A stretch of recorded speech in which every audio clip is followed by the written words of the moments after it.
Good evening, Who Dat Nation, and a happy Wednesday to our Bayou Blitz family. I hope everybody is doing well out there. Some of you need to do well because you may get a phone call from the New Orleans Saints at any moment in time. To suit up.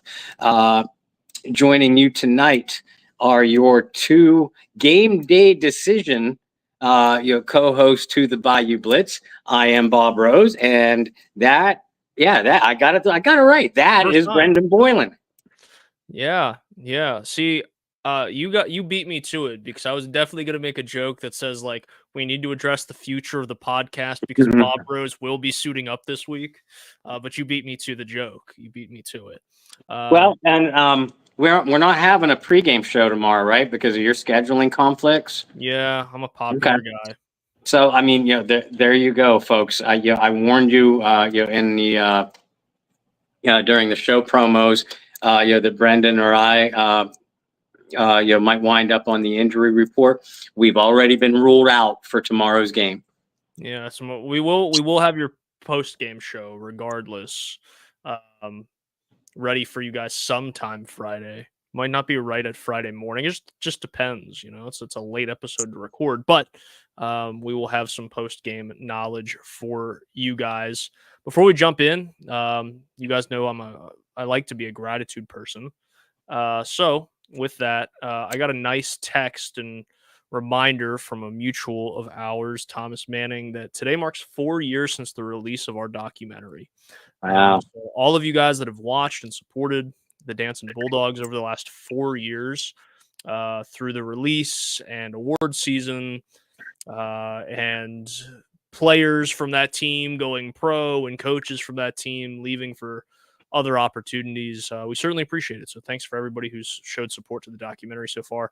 To Thomas and Christian and Eli, congrats on 4 years since we put that thing together. So I would say that we're in better shape and more grateful shape than a lot of the Who Dat Nation is right now. A lot of the New Orleans Saints, Bob alluded to it. It's the injuries we're talking about. Let's go ahead and knock out the big news of the day, and that involves Rashid Shaheed, who is out in LA right now, or at least was earlier today, getting some opinions on his meniscus before he went under the knife for surgery. Dennis Allen saying to the media today, it is a potential and a possibility he ends up on IR. Not exactly what you want to hear, Bob. I believe John Hendricks said it best, is just when you thought it couldn't get any worse, it did go from bad to worse for the Saints. They also announced today that Chris Olave will be inactive for tomorrow's matchup. So you can see it on the bottom of your screen who is left.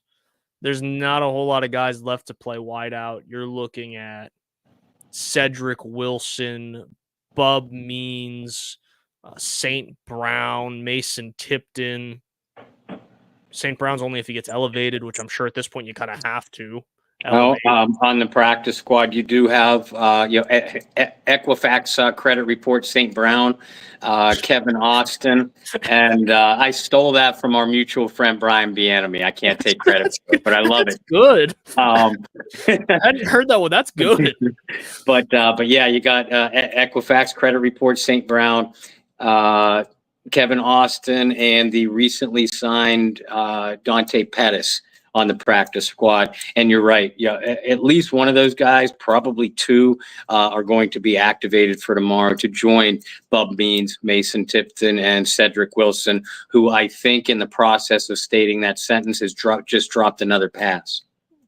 Oh, I thought you were saying in the announcement that one of them has injured their toe and is out for. So just to add to the list, Taysom Hill's out with a rib injury.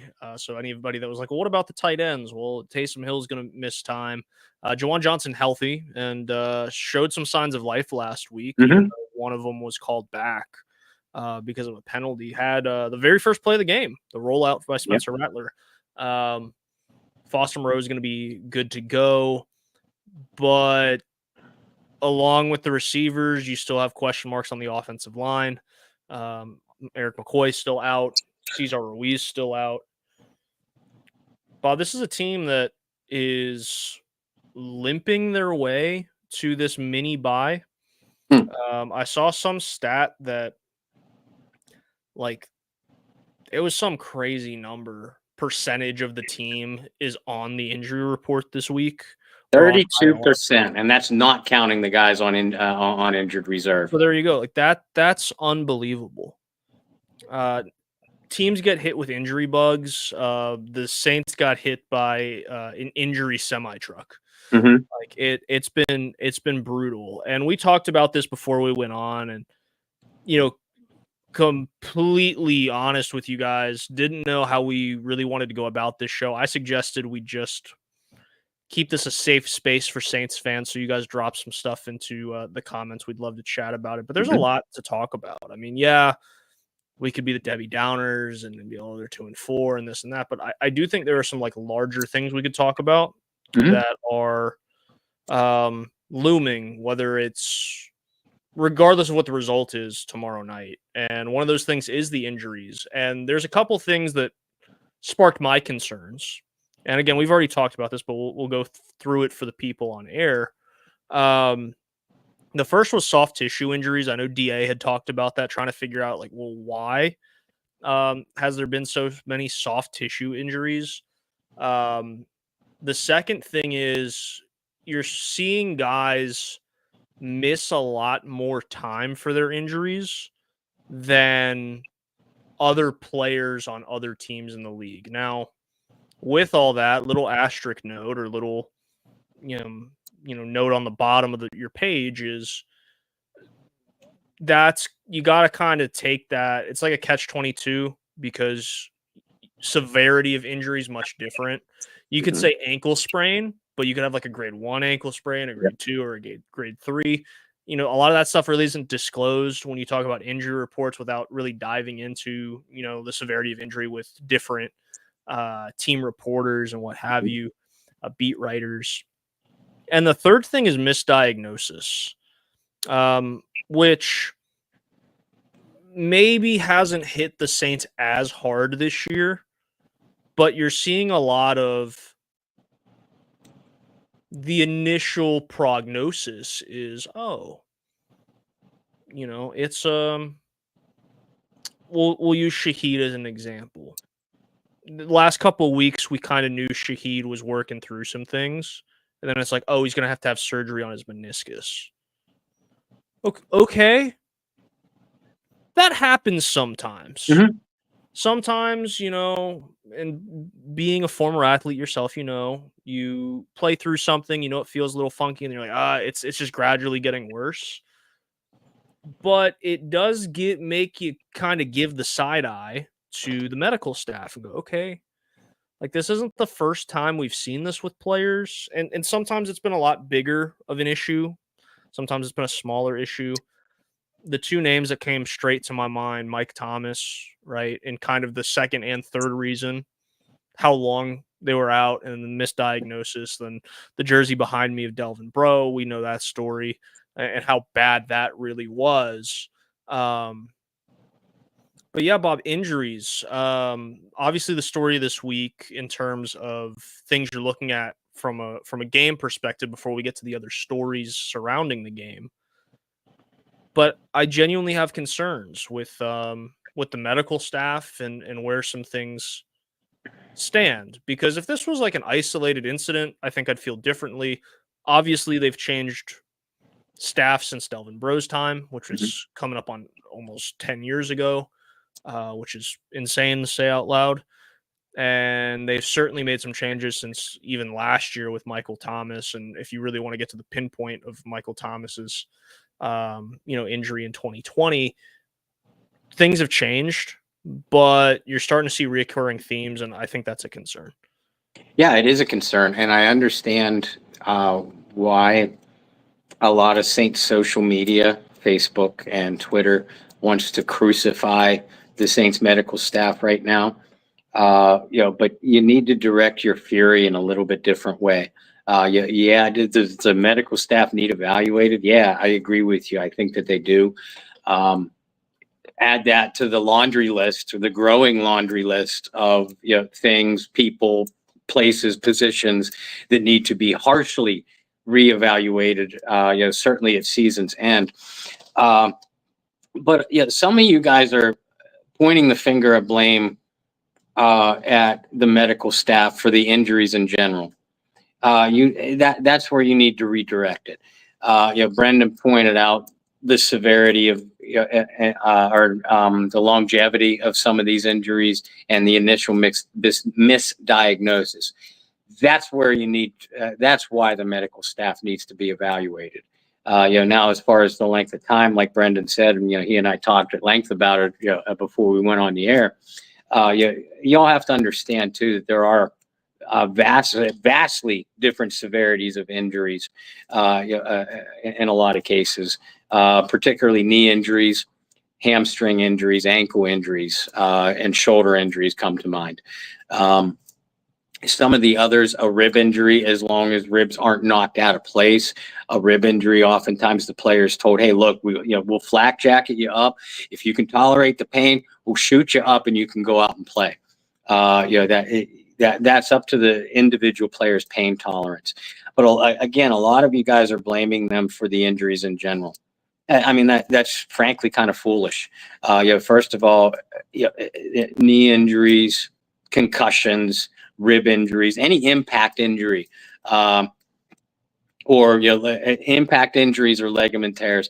There's nothing to prevent that. I mean, this is a contact sport. Stuff's going to happen. Nextly, the soft tissue injuries. Here's my theory on it, and this I strongly believe that this is at least a major reason why there are so many soft tissue injuries throughout the NFL, not just with the Saints, though they are getting hit hard, but it's throughout the league and it's early in the season.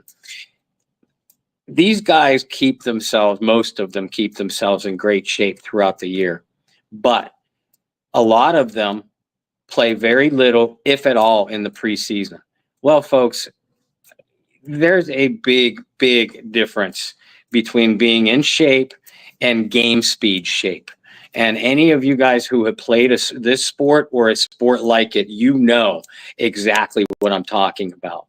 And my working theory is that at least part of the reason why there's we'll call it an epidemic of soft tissue injuries early in the year is because of that. These guys aren't getting into game speed shape or game shape quickly enough. They're basically hitting the ground running from week one after playing very little, if at all, in the preseason. And as an athlete, I'll tell you, and as a coach, I'll tell you, that's asking for trouble. And when you ask for trouble, eventually you're going to get it. I agree with you. I think the biggest thing for me, like I said, has been the misdiagnosis. And again, we highlighted the big things, but kind of going into my second point too, with guys being out longer, I think sometimes that second and third point that I'm making can almost be woven together. Maybe not at a huge scale, but if you go, oh, okay, like you have an ankle sprain, grade 1. And it's like, oh, actually, it's like a grade 3. Or I don't know this to be true. I'm just making up a scenario. You brought up ribs and Taysom Hill. It might be like, oh, you have bruised ribs. Oh, actually, Taysom, you cracked a few ribs. Right.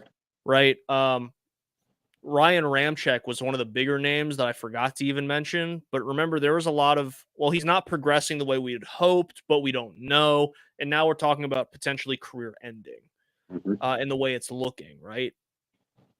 That's a concern.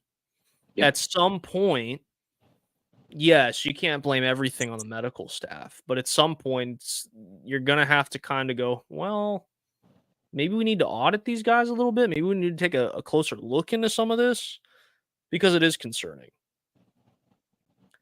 With the injuries, Bob, I guess we can go into some storylines that get to be a little bit more, I don't even know if blurred's the right word, not as intriguing. So is that in the nicest way to say it? Because to me, like looking at this game, and again, this is before we get into Sean Payton, this is before we get into Drew Brees being honored and all that stuff. But just looking at this game, it's like, okay, you get two rookie quarterbacks, right? Kind of go at it. Bo Nix, a guy, first round pick. Maybe a guy that should have came out a year early. Like there's a lot surrounding just Bo Nix's draft process as a whole. And you have Spencer Rattler, and we've kind of touched on his college career and being a guy that was like a Heisman favorite and then benched at Oklahoma and all this. So guys that played at multiple schools, guys that were in Heisman consideration at some point, and now get to battle it out in the Superdome. But the Broncos offense sucks. Like if we just want to go ahead and get that out there. So it's like, okay, well, that lost some of the intrigue. And then it's like, well, the Saints offense is like, well, they got Alvin Kamara those first few games of the season, like, you know, was really looking like a guy who could be in the conversation for some things. And you were hoping and having some hope that Chris Olave was going to make the leap. Shaheed becomes one of the best big play threats in football, at least from a national perspective, was starting to get some of that recognition. And then all of a sudden it's like, oh, like the number one receiver is going to be like Cedric Wilson. Like this very quickly became a Thursday night football game. And if you know, you know. If you know what I'm talking about, you know. For whatever reason, Thursday night football games, it's like the guys who make the schedules all sit in a room and they're like, how can we make the worst possible game ever for primetime television? And this game very quickly fell into that category. Yep. Because if you take away the storyline of the Sean Payton's coming back, and you take away the Drew Brees being honored at halftime, you're like, wow, it's a pretty crappy football game I'm about to watch, you know? Like, that's just kind of the way it is. And honestly, it loses some of the intrigue of like, yes, I am, for one, am super excited about what Spencer Rattler can do. And I just kind of want to see, especially if this team is just pathetic again on Thursday, like, just take the training wheels off. Let him do whatever Spencer Rattler does. But now some of that intrigue's gone too, because you're like, well, who's he throwing the ball to? Like, Bob Rose might lead the team in receiving yards from the couch at home. You know, there's not a whole lot going for this game. But give me some credit. I don't have the speed or the agility that I once did, but I'm a little better. A little bit better than a couch receiver too. I'm somewhere in between. Well, you got those commercials, right? I don't remember. It's so bad I don't even know the brand, but you had the commercials where it was like Emmitt Smith and Jerry Rice are like scooting back up and they're like falling asleep and stuff. Like Bob's a little bit better than that. Not much, but yeah. But a little bit better. I got to get to some of these comments. Bud Key asks, how nice would it be to have A.T. Perry on the roster right about now? Right. I mean, it would be great. That was one that really surprised me, in all honesty. Even with him battling injuries and stuff, for him to be the guy that lost a roster spot really surprised me. Fear asks, how much is drafting an injured player like Kendre Miller or players themselves not taking care of their bodies to prevent soft tissue injuries like a pulled hamstring? I mean, I think that's a fair point. Yeah. But historically speaking, and the drafts that I've covered with Bob, the Saints have not typically drafted skill position players that have long injury history. Like taking a shot on a guy is one thing, but I'm trying to think. The last two guys that come to mind weren't even skill position players. I mean, defensive guys.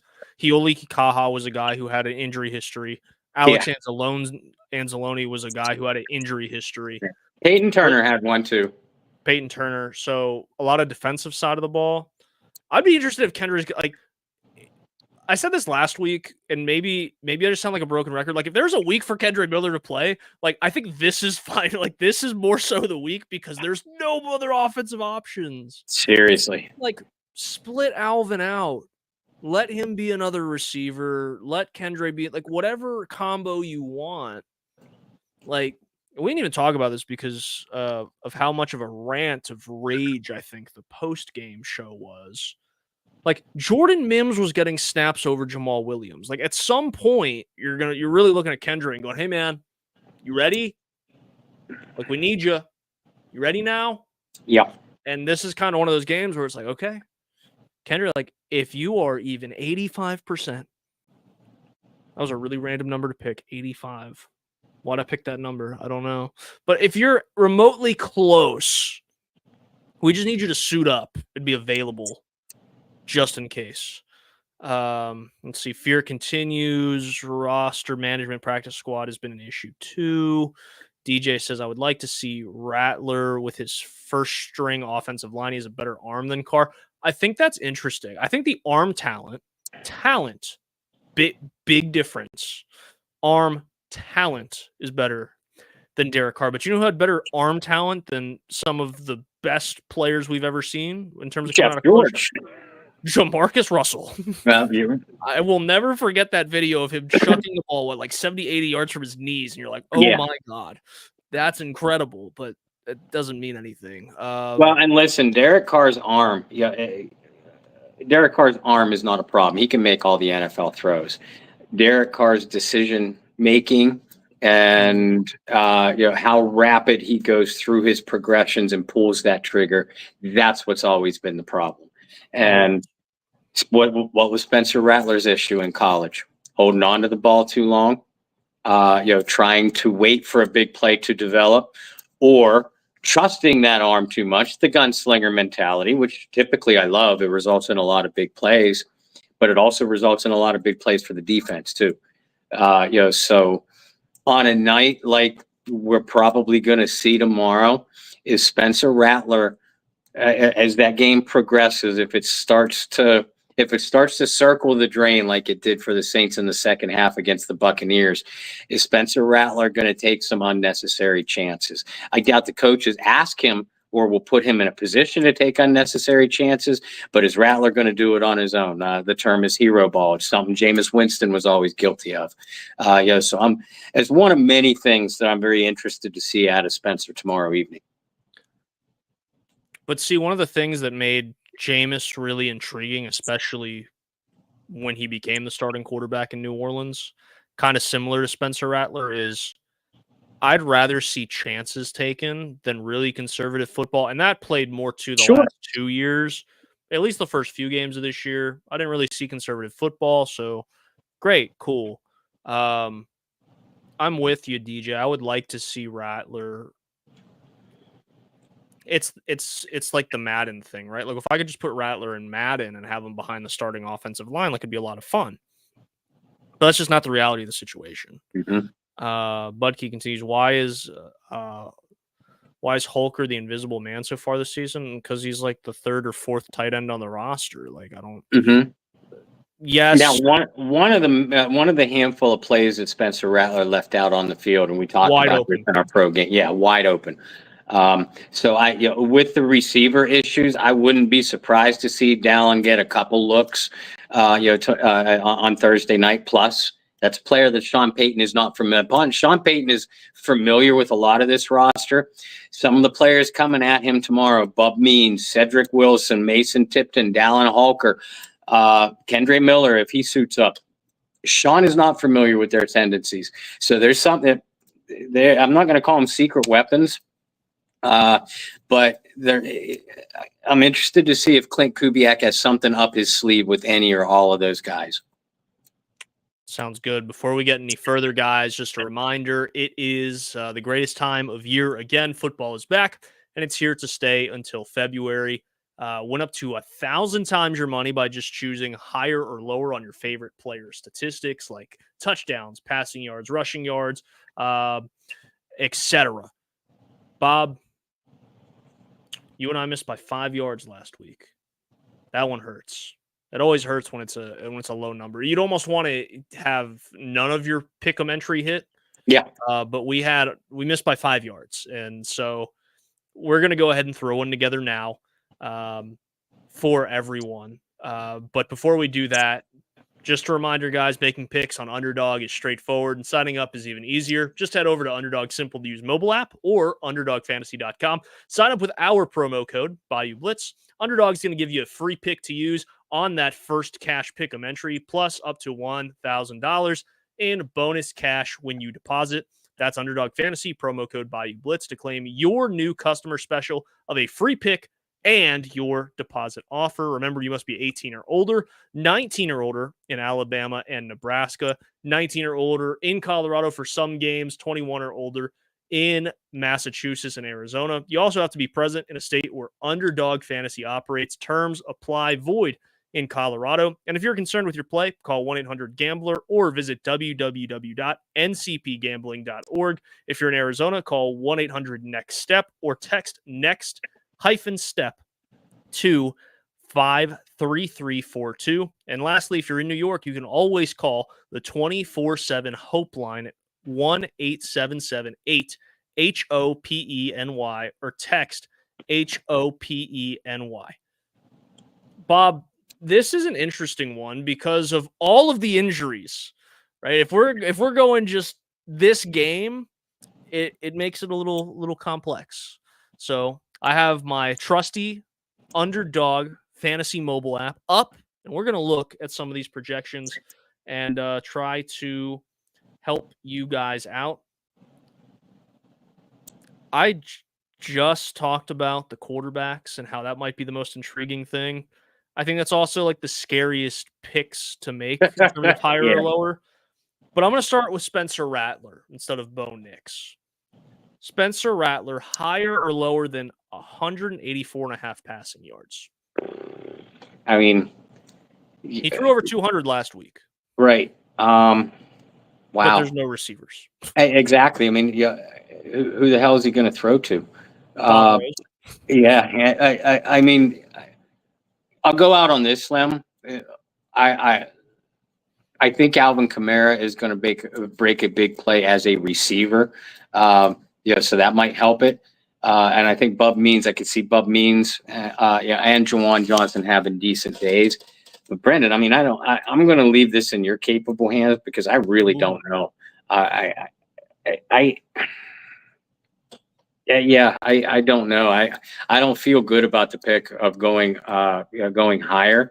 But logic would dictate that he would. Patrick Surtain is out too, but the Broncos pass defense, granted this will be without him, but the Broncos pass defense is 5th in the National Football League. I'm tempted to say lower on this one. See, I was tempted to say higher because typically when you get two crappy teams together, a lot of weird, crappy things happen. That they do. But let's see if we can find one that we both like when it came to Spencer Rattler. Okay, this is similar to last week's. And I liked this one a lot last week. And that was fantasy points. Because I think it's different. Not a whole lot of apps let you, select that. So I like this one. Spencer Rattler, higher or lower than 13.15 fantasy points? Higher, because I think he's going to run for some yards, and it wouldn't surprise me at all if the Saints scored a touchdown. If Spencer Rattler reached the end zone, and that right there is 6 or 7 points, depending on your league. I'm hesitant, but I feel more comfortable about the fantasy option than I do the yardage option. So yeah, I reluctantly say higher. Excuse me. Okay. Well, you mentioned two guys in Bub Means and Juwan Johnson. So, which of those two would you rather make your pick 'em on? You're talking yardage wise now? That's right. Okay. I like both of these, so I'll read them both to you. You tell me which one you like better. Juwan Johnson, higher or lower than 26.5, or Bub Means, higher or lower than 33.5. I'm going to say higher on both. I feel more confident about the higher on Juwan Johnson. Again, I acknowledge that Patrick Surtain is going to be out, but the Broncos have been playing really well at cornerback outside of Surtain. Where Denver has had a little bit of trouble, not a lot, but a little bit of vulnerability, is against tight ends, especially down the middle of the field and down the seam. And that's where Juwan Johnson's athleticism will give him an edge.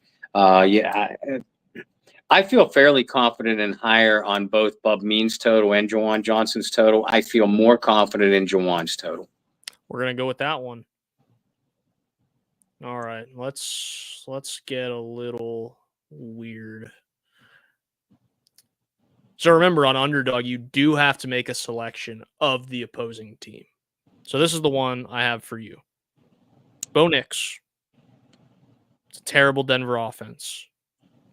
Nix has had, I don't even think you could say up and down rookie season. It's been pretty flat-lined, not good rookie season. And as many yards as the Saints defense has given up, they have taken the ball away. So with that, Bo Nix higher than half an interception. Essentially, will he throw an interception? Higher. I like that too. I mean, Bo's thrown 5 touchdowns, 5 interceptions this year. We know how turnovers drive every coach crazy. They drive Sean Payton to a homicidal level. So I do expect a game plan where Bo Nix is going to be demanded to take care of the football. But one of the few things, very few things, that the Saints defense has done right this year, as you pointed out, is take the ball away. Marshawn Lattimore is one of the few players remaining on either side of the ball that was here during Sean Payton's tenure, for more than a year or two.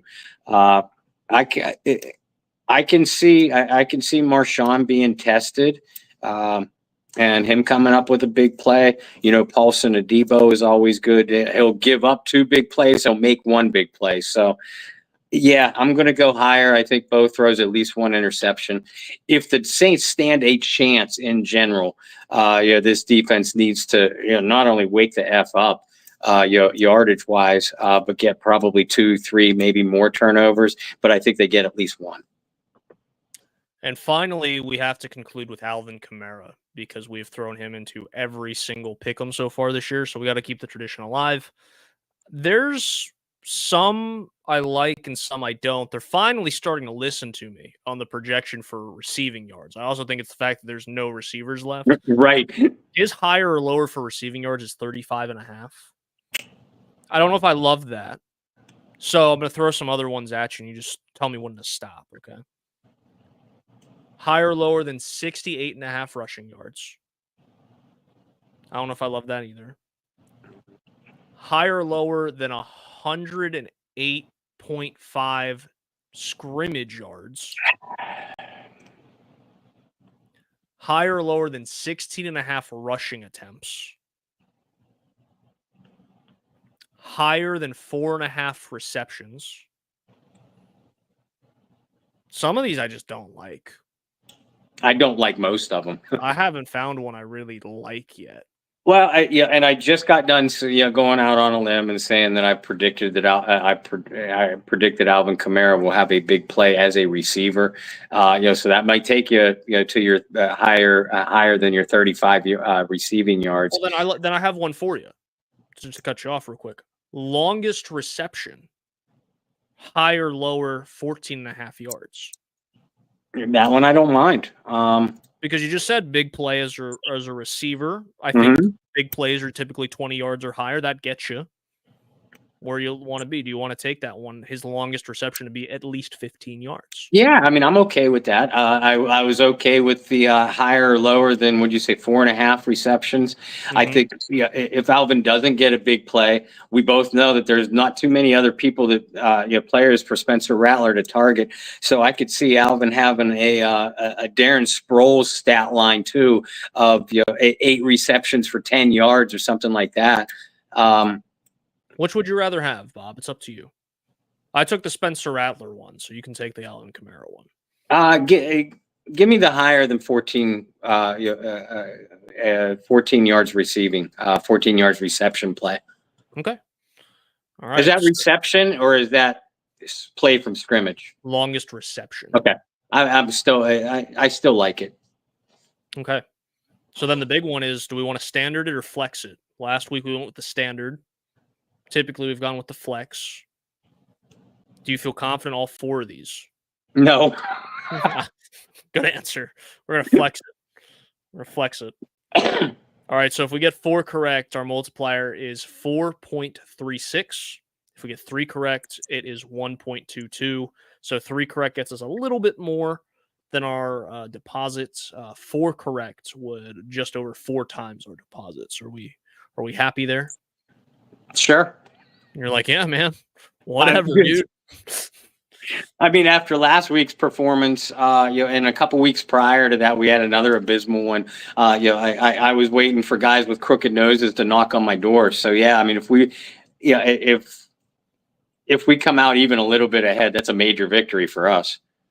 All right, we'll make it happen. We are going to submit our play for the week, and boom, there you have it. Spencer Rattler higher than 13.15 fantasy points. Juwan Johnson higher than 26.5 receiving yards. Bo Nix higher than half an interception. And then Alvin Kamara, longest reception, higher than 14.5. Those are your underdog picks of the week from the Bayou Blitz. Let's get back to some of the comments here. Okay. This is the last depressing thing we're talking about for the night before we get into some good stuff. Fear says, according to Mickey Loomis, we all need to look beyond the results. Bob, you and I haven't even talked about this, like even in private. So you're laughing, which is good. It's better than angry, Bob. Your thoughts when you heard that? Well, I mean, you have to laugh because the comment is so ridiculous. Y'all get paid to win football games. Y'all are expected to win football games. Yet we're supposed to look beyond the wins and losses. So what are we looking at? Like, that's what I want to know. Exactly. Improvement. All right. You've been the definition of insanity now for, going on 3-4 years. And that is you're doing the same thing over and over again and expecting different results. So I'm sorry. I don't see improvement from that avenue. Not everything, not all progress can be measured in wins and losses. I will grant you that there are such a thing as a fluke win. There is such a thing as a fluke loss. There is such a thing as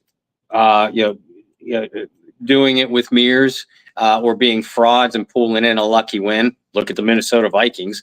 But when it happens week after week after week, like you said, Brendan, in the world of sports, you have nothing else to go on other than wins and losses. That's why I find it laughable. And I know that inside the Saints organization, judging from Mickey's comments, I'm reading between the lines here. It sounds like, and we all expect him to try, to give Dennis Allen a pass because of the injuries. But I believe we talked about this on our post-game show. The injuries are a reason for the slippage in the offense. Definitely a big reason. I mean, when you have third stringers and practice squad guys filling out 3 of your 5 offensive line spots, your starting receivers are flatlined, and your starting quarterback is on the sideline. Pretty damn good reason for a slippage in the offense. Comparatively, this defense has been healthy. The secondary has been largely intact until Will Harris went down. And I know Tyrann Mathieu got hurt on Sunday, but he had been healthy before that. Your defensive line, I don't count Peyton Turner. Your defensive line, healthy. Your linebacking core, you've had some injuries. Demario Davis looked like he was still dealing with that hamstring injury, and you had Pete Werner out last week. Week before, you were without Davis. And week before that, I think you were without Werner. But you've always had at least one, usually 2 of your top guys out there. So, my point is, what's your excuse for the defense? I mean, this team, you throw out the week 1 win against Carolina, and in the last 5 weeks, this defense has given up an average of 437 yards a game. Almost 1,100 freaking yards in the last 2 weeks combined. 51 points to Tampa Bay. 277 yards rushing to the Buccaneers. One of the worst rushing teams in the NFL. You have people like Sean Tucker, Juju Smith-Schuster absolutely carving you up. Okay. Tell me again what I'm supposed to look beyond, because I can't get beyond that shit.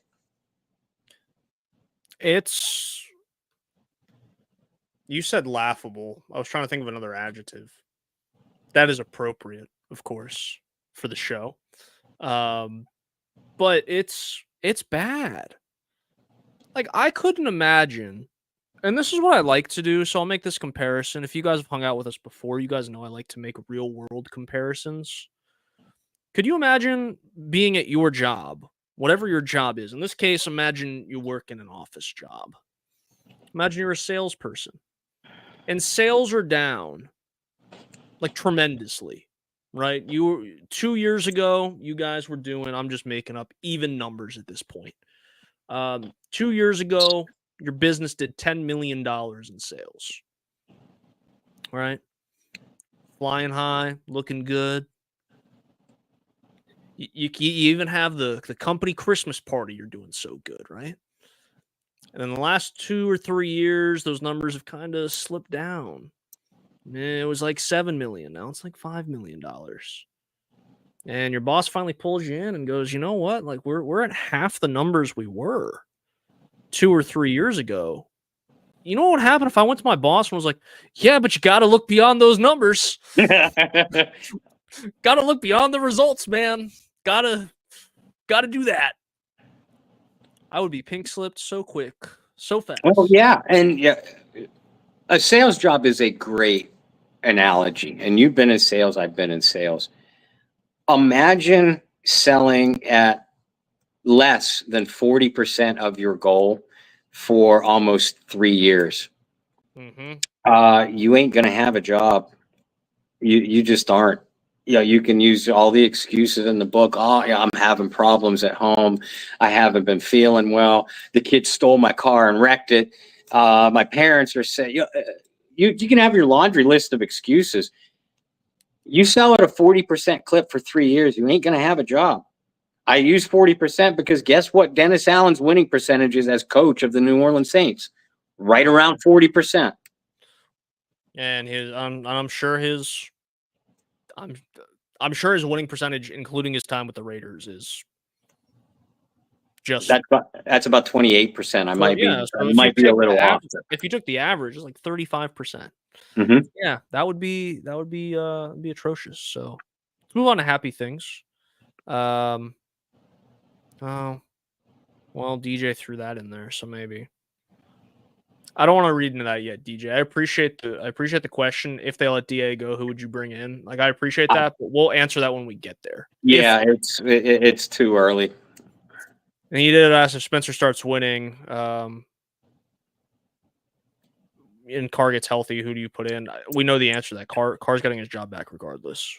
Yeah, it might not be right, but that's what's going to happen. So happy things. Drew Brees getting honored. You have retweeted a few videos and whatnot regarding Drew. You know, this has been something that's kind of been a debate over the years. Is the Saints don't have any like truly retired numbers, right? Archie Manning's as close as you get to a guy who just, it's kind of like that handshake deal. Like nobody wears 8. That's going to be the same thing for 9. He's getting honored, right? Getting in the Ring of Honor. Or the Saints Hall of Fame, rather. Is this just the first step, Bob, of like Drew's getting the Hall of Fame, Drew's going to go to the Ring of Honor, and then Drew becomes the first Saint to have his number retired? Is that the path you see it going? It better be. It better be. It should be. That's a good answer. It better be, damn it. He needs to have a statue outside the Superdome. What Michael, what the Chicago Bulls did with Michael Jordan, in a statue outside of their arena. That's the kind of thing and you don't see this often in football, maybe not at all. But the New Orleans Saints need to do that with Drew Brees. Drew meant that much, not only to this franchise, but not only to this city, but this entire region. He is a legendary quarterback. I know you'll get all kinds of arguments, whether he's top 3, top 5, top 10. You don't see many people, even Saints haters, that will put Drew Brees outside the top 10 quarterbacks of all time. And that says it all. So yeah, I think that this should be the first or the latest of several things yet to come. I hope so. I really do. I think it's very rare too in sports where you find someone who played for multiple teams, embraced the team through his time playing, and then post retirement as well, still staying so involved. Um, it goes beyond the football field when it comes to the Breeze family in the city of New Orleans. I say Breeze family because of what Brittany does as well in the Right. city and having the kids still be around and what have you. But I think it's really rare and special when you have a situation like that where someone truly loves the city, like not just putting on the jersey or putting on the helmet, but like truly loves the city through and through. So I hope Drew gets every opportunity to be honored in that city for ever because he did mean that much. I mean, it's not, and it's really hard to explain that to someone who's either A, not a Saints fan, B, did not work in the media during Drew's tenure, or C, just isn't a football fan at all. It's really hard to explain like how much an athlete meant to a city. And again, beyond the field, because if you're trying to explain this to like a non-football person, they're like, "Well, we only won one Super Bowl for the city, or he only did this." Like looking at it from an outside perspective, you might look at it like, "You guys are crazy." It's like, no, like what he did and what he continues to do, and I'll take it a step further. I mean, you see athletes have business endeavors post football, post whatever sport they play all the time. But I would say confidently, it's very rare that someone continues to invest into businesses in the city in which they're played in. Like naturally, you just go to whatever the biggest investment is, or you go to the big cities of New York and LA and you try to make money. But like Drew has consistently been like, no, we're gonna invest in like Louisiana business. Yeah. And we're going to make sure that this city or this company within this city and the state thrives. He means so much. I think, like you said, I mean, he came back when he was announcing for NBC, and we got a chance to talk to him before that game, his NFL debut as an announcer. But he'll continue to come back and be honored, and I just hope that.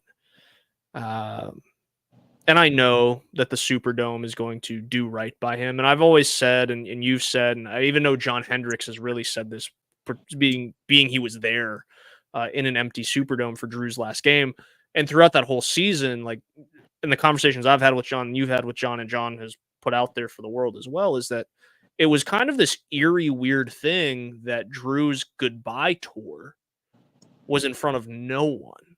Yeah. So I know the Superdome crowd is going to do right by him this week. I also appreciate that the Saints decided to do this when Sean Payton was in the building.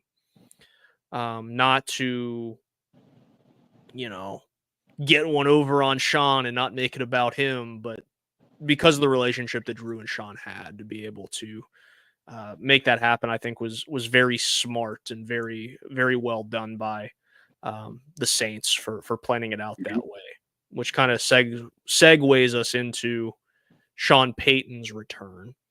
Drew Brees shared his thoughts on how he thought or thinks it should go. And Drew says it should be all love, essentially, for Sean, thanking him for what he did. You and I know the reality of that situation is not every Saints fan feels that way. A lot of Saints fans feel like he abandoned ship, that he gave up. I know that for me, having covered him for 3 years, 4 years, and obviously watching the team all the years that he was the head coach, I have a lot of respect for what Sean did in New Orleans. I have a lot of respect for what he also meant to the city of New Orleans. I can understand why people have a sour taste in their mouth. Yeah. But if I was a fan in the Superdome tomorrow, I wouldn't be booing him. And that's me. And obviously the subject came up with Alan Ulrich on Under the Dome last night.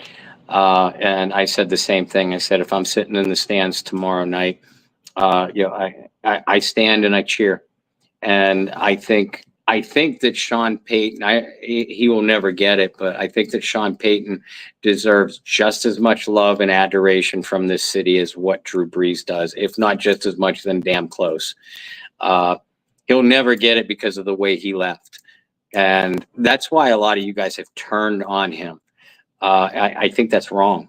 I think once you put some distance between, some time between the departure, or from the departure, I think that you'll realize just how much Sean Payton, meant to this. Again, same as Drew, not just franchise, but city, a city and entire region. Sean Payton and Drew Brees really bought into this culture immediately, and everything that they accomplished together. Sean is a fine coach without Drew. Drew is a fine quarterback, maybe even a great quarterback without Sean. But they were legendary together, and I think you all have to remember that. Tomorrow is Drew Brees' night, and I said this to Alan too. Tomorrow is Drew Brees' night, as it should be. But Sean Payton someday deserves his own night of similar honors. I agree. It'll be interesting because you know how petty Sean is. Yeah. I'll be interested just to see what the post-game comments are, regardless of how the result goes. And whenever Sean decides to call it a career, just where he is at with the city and everything that happened. Because I think there is a lot of good. I do think there was some bad too. I think there was some. This is me speculating. I do think there were some things that pushed him away internally. Agreed. Not just I'm ready for a break, but I do think there were some things that pushed him away internally, and that's more than just Drew retiring, right? Like I truly believe there were some things that Sean wanted to do, and some of that control power that he didn't have anymore, or some that was maybe slowly being taken away, that is what kind of pushed him over the edge. My final thought when it comes to Sean Payton is it is very kind of the New Orleans Saints to honor Sean Payton by putting out the wide receivers that they are this week. After all the years that Sean told us that he was he liked the guys he had in the room. It is just masterclass by New Orleans to make that happen and be like, "Oh, Sean, you liked what you had in the room? We absolutely love what we have in our room today." Of Bob Rose as receiver 4. Oh man. Well, Bob, let's talk about some predictions before we get out. Obviously, this is a game where if it goes right, you may have some momentum and you have this mini bye to kind of maybe get a little healthier, get back on track. And on the flip side, if it goes wrong and you lose, you also have a mini bye to make some decisions. With all that said, this is a Thursday night football game, as I said earlier. It is two really bad football teams. Yeah. When you are just honest with yourself about it. Do you find that this game is going to be entertaining? Do you feel like it's going to be a snooze fest? And how do you see this one playing out? I don't think it's going to be a snooze fest because there are just so many dysfunctional things, happening. It's a bad Denver Bronco football team, but a petty Sean Payton, and a Sean Payton that can be an evil genius. He's going to know how to attack Dennis Allen's defense, and there are plenty of ways to attack Dennis Allen's defense right now. So yeah, I mean, just for morbid curiosity, this game is going to be entertaining, to anybody that has a history with Sean Payton or the New Orleans Saints. Will it be entertaining to an average fan, though? I doubt it. But then again, I think Thursday night football sucks in general. But player safety, Bob. It's all Yeah, about player safety matters. 3 games in in my 10 days? Is that right? Or What's 11 that? days? 3 games in 10 or 11 days? I'm pretty sure it's 10. Okay. Pretty sure Player safety, Bob. Player safety. In my fantasy world, this game is tied 24-24 with the Broncos driving late in the fourth quarter. Bo Nix drops back to pass on a third down, throws a pass towards the corner, towards the right sideline to, I'm going to say either Adam Troutman or Lil Jordan Humphrey. That'd be a good one. One of those two. We'll say Lil Jordan Humphrey, who gets beheaded before the ball comes by Demario Davis. No flag.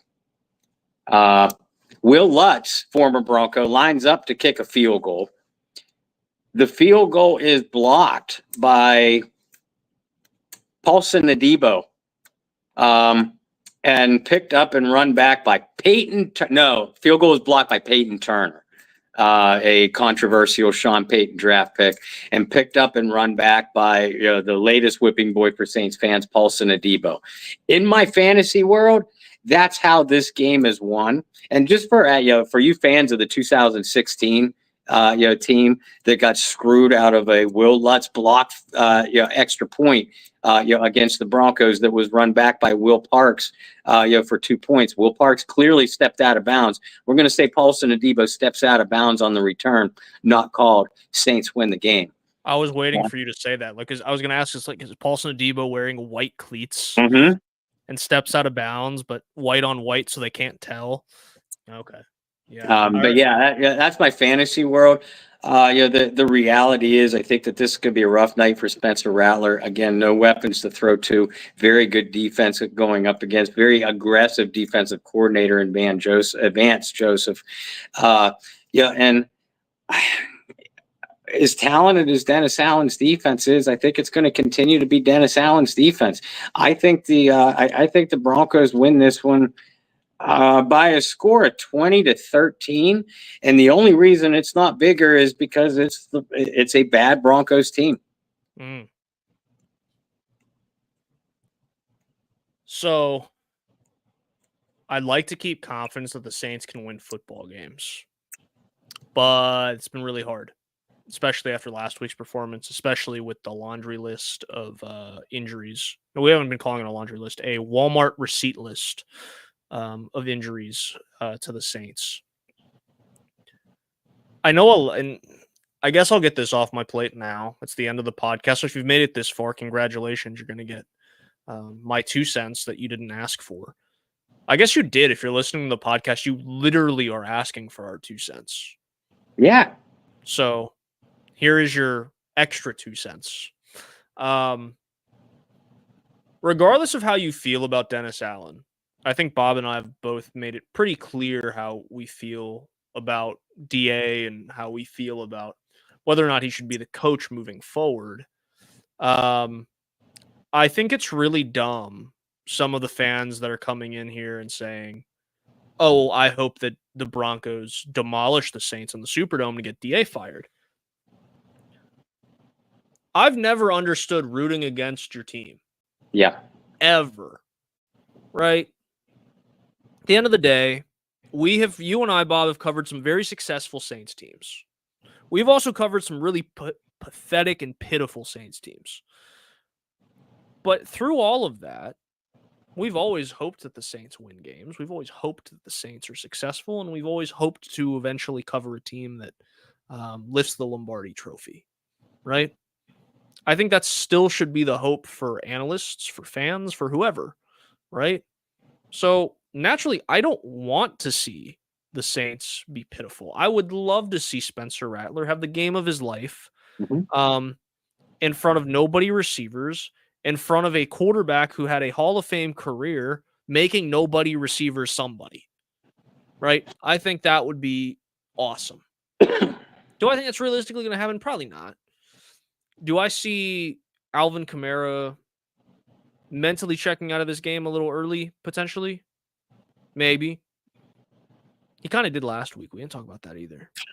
Yeah, it looked like he did. But then again, I mean, yeah, Alvin Kamara looks like Custer, in 1876 right now. Yeah, so there's that too. But at the end of the day, like, I could see this going a lot of different ways. I think ultimately for me, on the hopeful side, I see the Saints winning this one by the score of like 21-20. Like super close, super silly game, right? Like silly turnovers, like just stupid stuff happening left and right. A Will Lutz extra point being blocked by Peyton Turner. Right. I mean, maybe not that, but I do see, like, I could see a ball getting deflected like 3 times before it gets intercepted, like things like that, like those type of silly things that you're like, that doesn't make sense, but okay. Or, like Spencer Rattler breaks containment and runs for like 57 yards before fumbling in the red zone, like things like that. I could totally see happening. It just being one of those silly, like classic, why is this a primetime matchup type of a game? But I could see the Saints winning. And winning ugly, because not everyone has to be pretty. So I'll take an ugly win. I'll take an ugly win. Take any win at this point. Any win. It doesn't matter. We'll take a cheap win. We'll take a win we didn't deserve. It doesn't matter.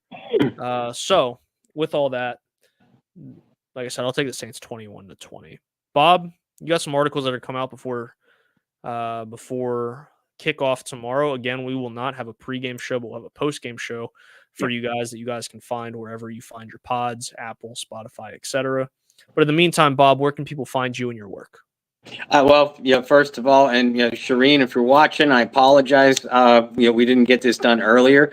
We were also supposed to have a guest on tonight, but I knew that there were just too many other things to talk about. Brendan and I don't like to take away from our guests, but Brendan and I, the Bayou Blitz, your Bayou Blitz podcast, are proud to announce that the Bayou Blitz is a part of promoting the 11th annual Go Black and Gold charity fan cruise, with the proceeds benefiting the American Cancer Society. This is a terrific event with the ultimate fan experience and heavy involvement from former Saints greats like Delvin Breaux, Michael Lewis, Courtney Roby, Tyrone Hughes, and Lance Moore, along with more to come. We've already had Delvin Breaux once, so check that out a couple weeks ago if you missed it. And we'll be having all those other players and more to help promote this event over the next several weeks, over the next couple of months. This cruise is through the 7 Seas Travel Agency and will be held on March 27th through the 31st. Contact Shireen DeWalt through the Go Black and Gold Celebrity Charity Fan Cruise Facebook page or the 7 Seas Travel Agency for booking information or just for general donations. And you can check out those posts on our Bayou Blitz Facebook page, as well as Bayou Blitz affiliated groups, Who Dat Domination, Smokin' Hot New Orleans Saints Social Club, and Under the Dome. So make sure to check all those out. And we do post all of those, all of those links. Shireen posts all of their announcements on our Bayou Blitz Facebook page. So make sure that you are a member if you aren't already. And if you are, get your family members and other Who Dat family involved, with that Bayou Blitz Facebook page. And while you're at it, I guess I would be, I know I would be very appreciative if you followed me, Bob Rose, on Facebook, at Bobby R 2613 on the X Twitter. That's where I post all of my articles as well as our show links. And Brendan's right. I'm going to have I'm not doing my typical preview, offense and defense preview articles because everybody's in the hospital. So, so I'm finding other angles to write about. Let me know how you think about them, because I might change my course of direction going forward, especially y'all know how superstitious I tend to be. If the Saints do what we don't expect and win this football game, I may never write, a traditional offense and defense preview article again. I find that hard to believe. I really do. I know you too well, Bob. You have an itch for writing, and so it doesn't matter what you're writing about. If you can get Something itches, but that's another podcast. So there's a lot of ways you can take that one. That's a drop the mic moment. Yeah. I'm not going to touch that one with a 12-foot pole, even though we're not, or whatever the Grinch saying is. We're not quite to Christmas season. It's still spooky season, which that's what the Saints have been lately. Spooky bad. For myself, you can follow me virtually everywhere at BT Boylan. Follow the pod on X Twitter at Bayou Blitz Pod. We post all of Bob's articles there. We share these links. We share links to find them on Spotify and on Apple Podcasts. And I promise we'll do a better job of posting those underdog stuff for you. We'll post it on the Bayou Blitz this week. So hopefully, knock on wood, as Bob likes to say, knock on wood. This week's pick'em is successful for all of us because we could really use it. We're in week 7, so we're 1 of 6 right now. Like that's a bad batting average, Bob. Like we're the Dennis Allens of betting. We're the Dennis Allens of underdog fantasy cash pick'ems. What is it? The Ford F-150. But look past the results. Yeah, look past the results, but we don't raise the bar. We drop the bar. All right, guys. Well, thanks so much for tuning in to another edition of the Bayou Blitz podcast. Again, no pregame show tomorrow. We will have the postgame readily available wherever you get your pods. Until then, find some peace, spread love, practice positivity. Enjoy a night celebrating number 9. Yes. We'll see you on the other side. Have a good night, everybody.